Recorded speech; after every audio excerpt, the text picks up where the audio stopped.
soir, des coupes budgétaires et le concept de do it yourself. Voici l'actualité ce soir du 6 minutes Strasbourg Eurométropole. Le centre d'information sur les institutions européennes a 20 ans. La vénérable maison strasbourgeoise fait la promotion de l'Europe et explique son fonctionnement, ce qui n'est pas une mince affaire. Installé au lieu d'Europe, le C2IE fait travailler 7 salariés et une cinquantaine de bénévoles partout dans la région, mais son avenir s'écrit en pointillé. Le centre est financé par les collectivités locales, Strasbourg en tête, mais également le département du Bas-Rhin, qui a annoncé récemment vouloir tailler massivement dans sa contribution au fameux contrat triennal. Moins 85% de participation l'an prochain, 3,4 millions. Au lieu de 22, le rayonnement international de Strasbourg va pâlir. La capitale européenne crie au scandale. L'adjointe aux affaires européennes, Nawal Rafik El-Merini, présidente du centre, évoque pour ce projet, je cite, un coup mortel. Le centre d'information tourne avec 350 000 € de budget annuel. Le Bas-Rhin apporte 20%, à peu près 70 000 €. Difficile pour Strasbourg de compenser quand on sait que la ville coupe les investissements, augmente les impôts locaux. La CUS, par exemple, ne va pas organiser de fête de fin d'année au Wacken pour ses 8000 agents afin d'économiser 200 000 €. Ce dossier est politiquement explosif. C'est entre 50 et 60 000 personnes chaque année. Ça se décompose de la manière suivante. Il y a à peu près 5 000 personnes qui viennent dans nos locaux, 500 à 1000 personnes, ça dépend des années, qui nous écrivent ou qui nous contactent par mail et auxquels on répond. Et puis il y a aussi près de 10 000 élèves qu'on sensibilise chaque année à travers nos actions dans les écoles, dans les collèges, dans les lycées. Et puis à travers les stands d'information, à travers notre site internet, on touche également une grande partie du public. Le gros de nos actions se fait à travers toute l'Alsace, puisqu'on intervient dans tous les établissements scolaires, en tout cas tous ceux qui le souhaitent, à travers toute l'Alsace.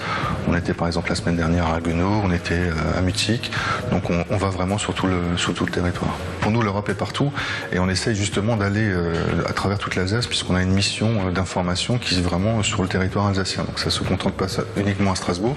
Alors c'est vrai qu'il y a une grande partie de l'activité quand même qui se fait à Strasbourg, mais près de, on va dire 60% de notre activité se fait en dehors de Strasbourg. Bien sûr, on trouve beaucoup de choses sur Internet, mais c'est pas toujours facile. Et ce qu'on a essayé de développer depuis près de 20 ans, c'est justement des actions de proximité. C'est aller à la rencontre du public, c'est d'expliquer, c'est de débattre. Parce que je pense que si on est derrière son écran sur Internet, on ne peut pas forcément se forger une opinion sur ce qu'est vraiment l'Union européenne et ce à quoi elle sert. Et je pense que le dialogue et le contact direct restent pour moi la meilleure façon d'informer. Le projet Shadok deviendra au printemps 2015 la petite Silicon Valley de Strasbourg. Ce lieu des cultures numériques présentera toutes les technologies qui changeront vos vies. Ce sera même une fabrique numérique avec son propre Fab Lab. En voici un aperçu. Le Fab Lab Shadok est installé depuis peu à Rive-Étoile dans le Pop-Up Store et vous propose de fabriquer vous-même vos objets de déco en utilisant par exemple des imprimantes 3D ou une machine à découpe laser. Regardez cet avion patate. Les ailes sont en bois découpées par ordinateur, idem pour ces superbes ailes de chaussures. Plus c'est barré, plus c'est rigolo et mine de rien, c'est une petite révolution puisque la limite est votre imaginaire. Le sapin aura plus de gueule que celui du voisin avec ses décos issus du Fab Lab.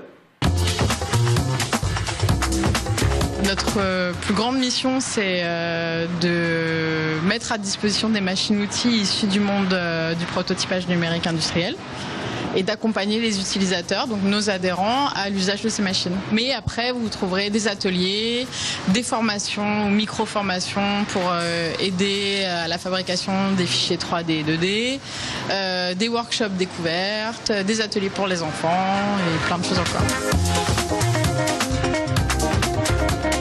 On peut participer à des ateliers quotidiens sur des thématiques de Noël, sur des petits DIY, c'est-à-dire do it yourself, faire des boules de Noël, des bijoux, des mobiles pour les enfants, des jouets. Alors l'intérêt en fait c'est de s'essayer aux nouvelles technologies et d'essayer, au lieu d'utiliser du fil et une aiguille comme vous le dites, c'est d'utiliser une découpe laser, une imprimante 3D, une fraiseuse numérique. On propose aux gens de dessiner sur papier et ensuite on scanne les dessins, on vectorise et on découpe. Donc ça se comporte comme une imprimante, sauf qu'au lieu de l'encre, c'est un laser qui découpe le matériau.